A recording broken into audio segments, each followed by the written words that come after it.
I definitely want to talk about. I love that. And I definitely want to talk about. You said like there was like one like specific one that like you were like, no, that's a non-negotiable. But I definitely want to talk about that later on.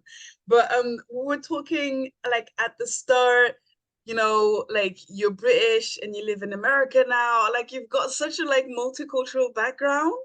So and I can relate. I can relate because I'm the same. And I'm kind of like thinking, how did this like multicultural background and all of those cultures that you have kind of like influence like the creation of Forged by Blood, the characters, the world, all of it? Yeah, I mean, I think of, people always say things like write what you know. But I think that really a more accurate thing is, I think like writing is like looking in a mirror. Things that you see come out, and things that you don't see, that you don't directly perceive, but they're still there in the mirror, like they all come out. And so I think that your lived experience like comes out, right? Even though I would hazard to say that works are not necessarily like one-to-ones for people, right? So I think this book in a way was a great way for me to process kind of like ancestral history, but at the same time, well, I think one of the ways you kind of see just everything, I guess like personal stuff play out is, the world of Forged by Blood is vast, right? There are four regions and they intersect and they touch each other, and people don't look the same, but they touch each other's lives so very often, right? And you'll have sometimes like people from different regions will have a child, and that child is treated a certain way or not treated a certain way, right?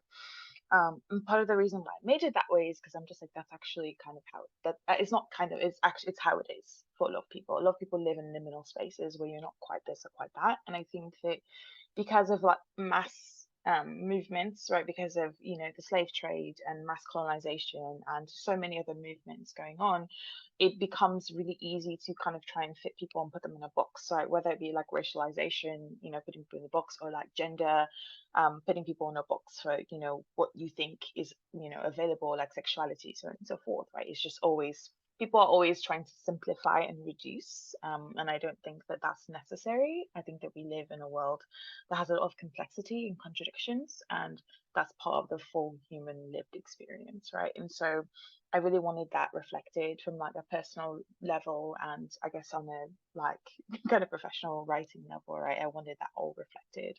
And so you'll see that a lot in Forge of Blood is you'll see, characters, you'll see the main character Demi talk about what Yoruba as a language means to her, right?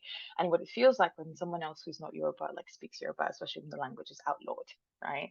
It's kind of like, oh, what nice for you that you say this, because wow, what a win for you, but here I am, like I can't even speak this language openly because, oh, that's right, oh, didn't you outlaw it?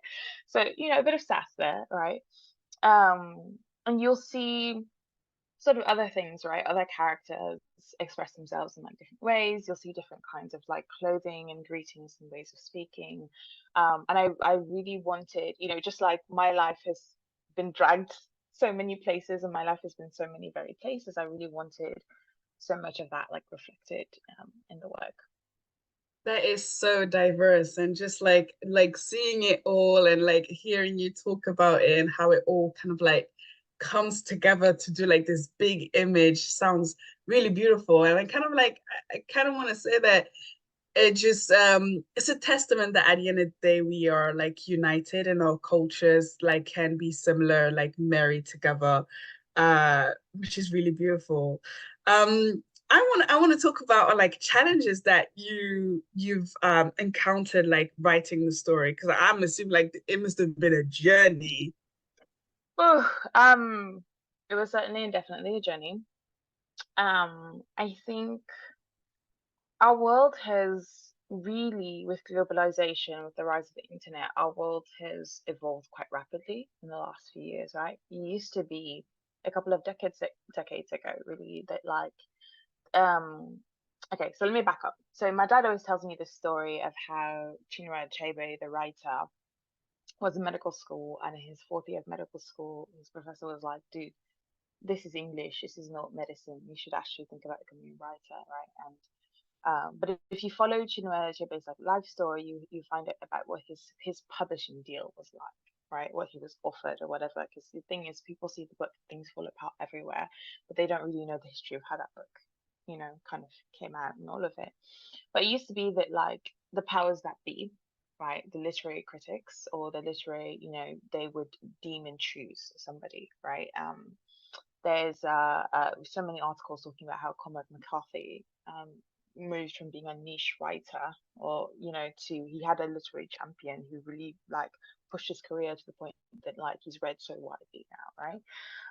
And I think the thing in publishing is because we've operated on that kind of system that it really resembles like the kind of like um aristocracy in a way, right? Where you appoint somebody to be um your literary scholar, and then you take care of them, because we kind of publishing is really like a remnant of that system.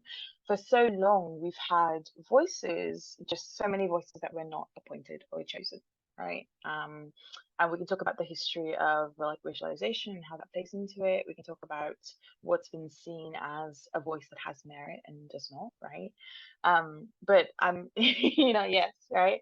But I think I'm preaching to the choir a bit here, because that's something that we've seen and we know, right? And so I think in the last couple of years, what's really sort of happened is this kind of knowledge, this awakening, this acknowledgement that the world is vast and there are many stories, and the world, like, I mean, we live in such a diverse world. People are tired of reading the same stories, right? People want to, and people are also tired of not, seeing, not just it's not seeing themselves in their lived experiences and all of that, right? Because to a certain extent, when you see something or you see someone who's similar to you, or who even has like a piece of something you can identify with, right?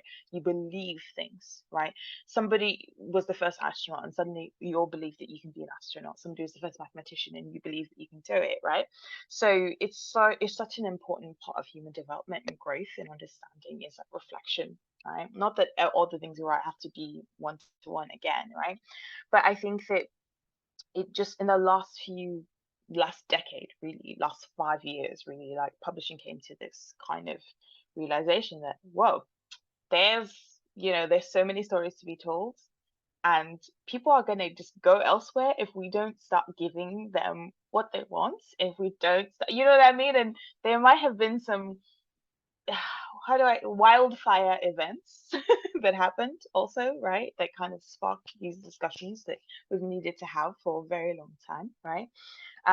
But that really pushed us to a place where, all of a sudden publishing was like, okay, well, we want to see where are the voices, like, well, who are the people we can champion, who we can really, get these stories from, but also, have we also not been expanding our range of understanding and reading, right? Again, because you need a literary champion to champion the work, right, and to believe in it, right? And I think one thing I heard a lot when I first started querying this book was, oh my God, and I heard this consistently from a lot of people. I literally even had the head of an agency tell me this, which is, I love the read. I absolutely love the read, devoured it in a few hours. I just don't think I am the person who can champion this work.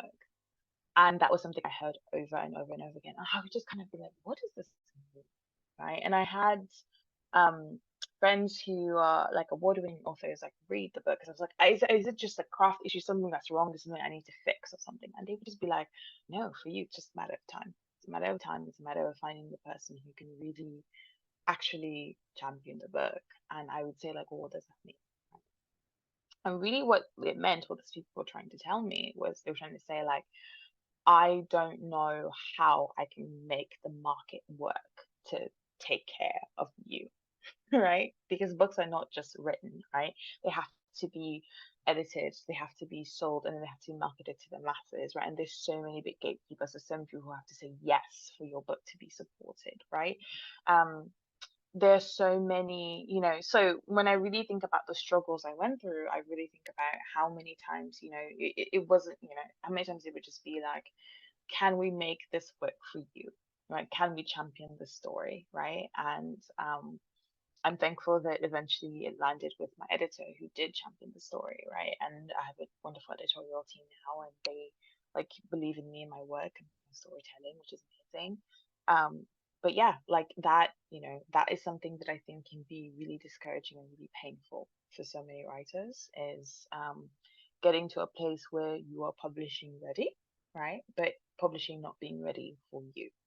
And I think that's the biggest thing that happens a lot of times, especially with authors who are, who haven't, not a lot of us have been published before, right? And now we're all, sort of springing out, so to speak, to be published. And, the market is shifting and there's, attention spans are also shifting. So, sorry, a long way to answer that No, question. no, like this conversation is so necessary and so needed. And I think that we definitely don't talk about it enough or like, just like gather together and really like pick it all out so that we Yeah. can really understand the situations that we've been in. Because some of us personally, sometimes, like unless we have these conversations, you actually don't realize like the evolution that we've had so far. So thank you so much for sharing all of this. Like it's really inspiring. If you enjoyed that clip, make sure you head over to www.bookupapp.com to download our app so you can connect with your favorite bookish content creators, start conversations, and start your own book club.